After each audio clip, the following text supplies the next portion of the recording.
విడు మొరటోడు అని వాళ్ళు వీళ్ళు ఎన్నెన్ని అన్న పసి పిల్లవాడు నవాడు.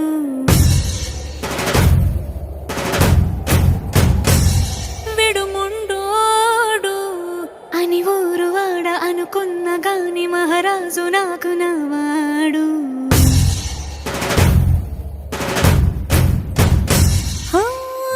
మాట పెడుసైనా మనసులో వెన్న రాయిలా ఉన్నవాడిలోన దేవుడెవరికి తెలుసును నాకన్నా. సూసేకి అగ్గిరవ్వ మాదిరే